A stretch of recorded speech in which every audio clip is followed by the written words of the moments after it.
नमस्कार. छत्रपती शिवाजी महाराज की जय.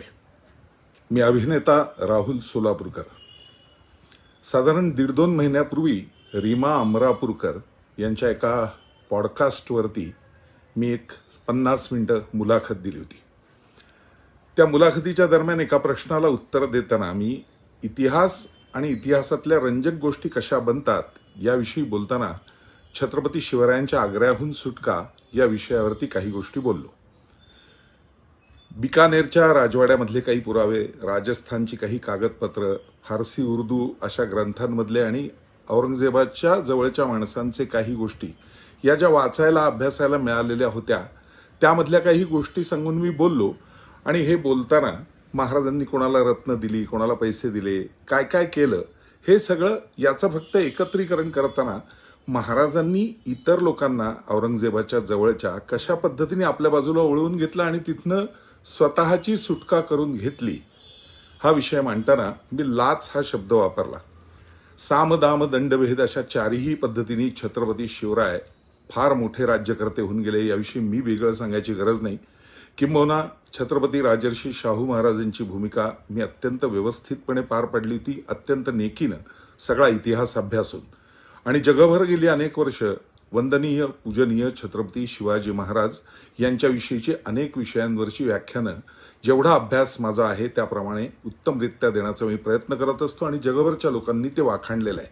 त्यामुळे छत्रपती शिवरायांचा अपमान करायचा हे माझ्या मनात येऊ सुद्धा शकत नाही, त्याचा विचार सुद्धा होऊ शकत नाही.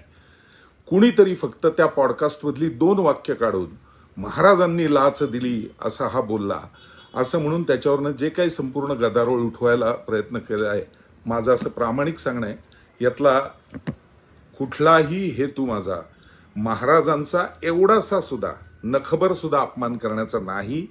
मी इतिहास रंजक कसा केला जातो, यासाठी काय काय गोष्टी भरल्या जातात हे सांगण्याचा फक्त प्रयत्न करत होतो. पण हे बोलण्याच्या नादात लाच या शब्दामुळे जर शिवभक्त शिवप्रेमी नाराज झाले असतील तर मी मनपूर्वक दिलगिरी व्यक्त करतो. छत्रपती शिवरायांचं गुणगान गातच आयुष्यभर मी मोठा झालेलो आहे. गड किल्ल्यांवरनं वाढलेलो आहे. रायगडावरची डॉक्युमेंटरी त्यासाठीच मी केलेली होती की आपण कसं पंढरपूरच्या जसा वारकरी असतो त्याच भावनेने छत्रपतींच्या समाधीसमोर नतमस्तक झालं पाहिजे. अनेक कार्यक्रमांना आणि महाराजांच्या इतर सर्व गोष्टींना सातत्याने वंदन करून पुढे जाणारा एक मी शिवप्रेमी नागरिक आहे महाराष्ट्रातला. त्यामुळे ज्या कोणाला असं वाटत असेल की मी काही बोलल्यामुळे भावना दुखावल्या, शिवाजी महाराजांना कमी लेखण्याचा प्रयत्न केला, तर असं माझ्याच्यानी स्वप्नात सुद्धा होऊ शकत नाही. हे कायम लक्षात ठेवा. माझं प्रामाणिक मत एवढंच आहे की याच्यावरनं उगाच काहीतरी महाराष्ट्रात गदारोळ उठवू नका. तुम्ही म्हणत असाल तर इथून पुढे शिवाजी या विषयावर मी बोलणं सुद्धा बंद करेन.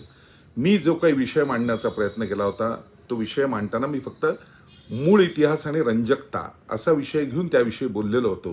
त्याविषयी अनेक इतिहास अभ्यासकांनी उत्तम लिहिलेलं आहे. अनेक पुरावे उपलब्ध आहेत. फारसी गोष्टींपासून राजस्थानच्या बिकानेरच्या राजवाड्यात जिथं औरंगजेबाचा मूळ तो करार सगळा जो मिर्झा राजे जयसिंगांबरोबर झाला तो उपलब्ध आहे.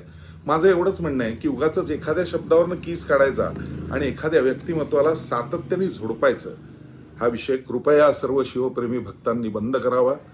पुन्हा एकदा सांगतो, लाच हा शब्द वापरल्यामुळे जर कदाचित आपल्या सगळ्यांच्या भावना दुखावल्या असतील तर त्याबद्दल मी मनपूर्वक दिलगीर आहे. हा शब्द शिवाजी महाराजांना कमी लेखण्यासाठी अजिबात नव्हता.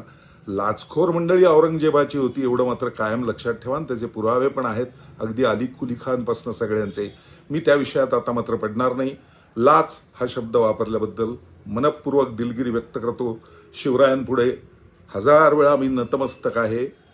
कदाचित जर आपल्या या भावना दुखावल्या असतील तर त्या या माझ्या खुलाशामुळे दूर होतील अशी अपेक्षा. जय जिजाऊ, जय शिवराय, भारत माता की जय, वंदे मातरम.